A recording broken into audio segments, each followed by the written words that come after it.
നമസ്കാരം. നിത്യജ്യോതിഷത്തിലേക്ക് എല്ലാ മാന്യ പ്രേക്ഷകർക്കും സ്വാഗതം. ഇന്ന് 2026 ജനുവരി മാസം 12-ാം തീയതി 1201 ആണ്ട് ധനുമാസം 28-ാം തീയതി തിങ്കളാഴ്ച. ഇന്നത്തെ നക്ഷത്രം വന്നിരിക്കുന്നത് ചോതി നക്ഷത്രമാണ്. ഇപ്പോൾ ചോതി നക്ഷത്രമാണ് വന്നിരിക്കുന്നത്. ചോതി നക്ഷത്രം ശുഭനക്ഷത്രമാണ്. ഇന്ന് ശുഭദിനവുമാണ്. തിങ്കളാഴ്ച ഒരാഴ്ചയുടെ ആരംഭം കുറിക്കുന്ന ദിവസമാണ്. ഇന്ന് നമ്മൾ ഓരോ ശുഭകാര്യങ്ങൾക്ക് ഇറങ്ങുകയും ആ ഇറങ്ങുന്നതനുസരിച്ച് കാര്യങ്ങൾ ഭംഗിയാക്കി കൊണ്ടുപോവുകയും ചെയ്യുന്ന ദിവസമാണ് തിങ്കളാഴ്ച. ഇപ്പോൾ തിങ്കളാഴ്ച അതിനൊപ്പം നല്ല നക്ഷത്രവും കിട്ടിയിരിക്കുകയാണ് ചോതി നക്ഷത്രം. അതുകൊണ്ട് ഇന്ന് എന്ത് ശുഭകാര്യങ്ങൾക്ക് നമുക്ക് എപ്പോഴും നമ്മൾ രാവിലെ നിങ്ങളെ വിളിച്ചുണർത്തി 6 മണിക്ക് നിങ്ങളെ അറിയിക്കുന്നത് എന്തിനെന്നാൽ ഓരോ ദിവസം നമ്മൾ ഇറങ്ങുമ്പോൾ ആ ദിവസം നല്ലതാണെങ്കിൽ ഇന്ന് നമുക്ക് മാക്സിമം കാര്യങ്ങൾക്ക് ഇറങ്ങണം. കൊള്ളാത്ത ദിവസങ്ങളിൽ അല്പ ചവിട്ടിപ്പോകണം. കാരണം നമ്മളന്ന് ഓടിയിട്ട് വലിയ കാര്യമില്ല. അതുപോലെ ധനുമാസത്തിലെ ചോതി നക്ഷത്രം ബർത്ത്ഡേറ്റ് വന്നിട്ടുള്ളവർക്ക് ഒരു വർഷത്തെ ഫലത്തെയാണ് ചിന്തിക്കുന്നത്. ഇപ്പോൾ എപ്പോഴും ബർത്ത്ഡേക്ക് നമ്മൾ ഇത്രയും പ്രാധാന്യം കൊടുക്കുന്നതെന്ന് വെച്ചാൽ വാർഷിക ഫലത്തെ ചിന്തിക്കണം. മറ്റേത് ഒരു ദിവസത്തെ ഫലത്തെയാണ് കാണിക്കുന്നത്. അപ്പോൾ ധനുമാസത്തിലെ ചോതി നക്ഷത്രം ബർത്ത്ഡേറ്റ് വന്നിട്ടുള്ളവർക്ക് കുറേ കാര്യങ്ങൾക്ക് നിങ്ങൾക്ക് ഈ വർഷം നല്ലതാണ്. ഒന്ന്, വീട് വെക്കാനോ വീട് വാങ്ങാനോ ആഗ്രഹിക്കുന്നവർക്ക് അനുകൂലപ്രദമായ ഒരു വർഷമായിരിക്കും നിങ്ങളുടേത്.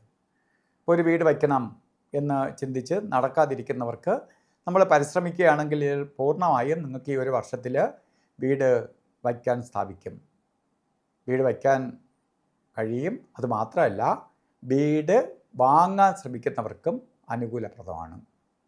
അതുപോലെ വിദേശത്ത് ഇരിക്കുന്നവർ മൈഗ്രേറ്റ് ചെയ്ത് മറ്റൊരു സ്ഥലത്തേക്ക് പോകാൻ ആഗ്രഹിക്കുന്നവരാവട്ടെ, അതുപോലെ വിദേശത്ത് പഠിക്കാൻ പോകാൻ ആഗ്രഹിക്കുന്നവരാവട്ടെ, വിദേശത്ത് ജോലിക്ക് പോകാൻ ആഗ്രഹിക്കുന്നവർക്കാവട്ടെ ഒക്കെ അനുകൂലപ്രദമായ ഒരു വർഷമാണ് നിങ്ങളുടേത്.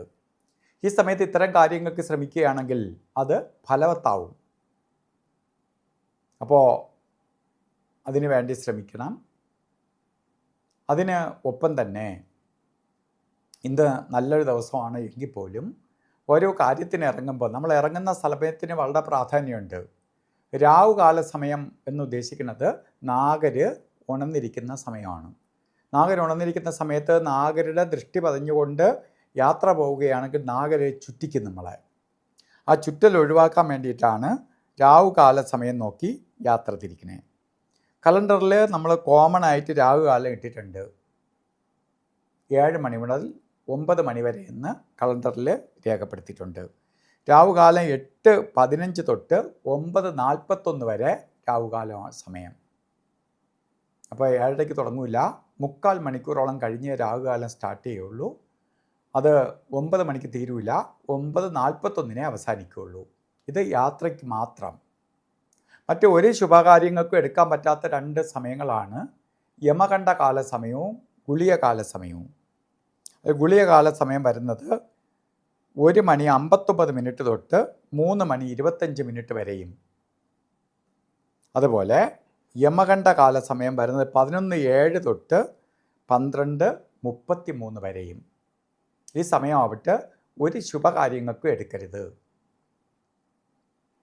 അതുപോലെ തന്നെ ഇന്ന് നമുക്ക് അഭിജിത്ത് മുഹൂർത്തം ഉണ്ട്. 12:09 തൊട്ട് 12:57 വരെ 48 നേരമാണ് അഭിജിത്ത് മുഹൂർത്തം. ഈ സമയം നമുക്ക് നല്ലെങ്കിലും മുഹൂർത്തം ഇല്ലെങ്കിൽ പോലും അഭിജിത്ത് മുഹൂർത്തം എടുക്കാം. ഇന്നും ഓരോ കാര്യത്തിന് പോകുമ്പോൾ വസ്ത്രധാരണത്തിന് പ്രാധാന്യം കൊടുക്കുക. വെളുത്ത വസ്ത്രമോ അല്ലെങ്കിൽ പേളിൻ്റെ കളറിലുള്ളതോ വെളുപ്പ് മിക്സായിട്ടുള്ളതോ ആയിട്ടുള്ള വസ്ത്രധാരണത്തിൽ ഉൾപ്പെടുത്തിക്കൊണ്ട് ഇന്ന് പോകുന്നത് വളരെ ഭാഗ്യദായകമായി തീരും. ഇന്നത്തെ ദിവസം എല്ലാവർക്കും നല്ല ഫലത്തെ പ്രദാനം ചെയ്ത് തരട്ടെ എന്ന് പ്രാർത്ഥിച്ചുകൊണ്ട് നിർത്തുന്നു. നന്ദി, നമസ്കാരം.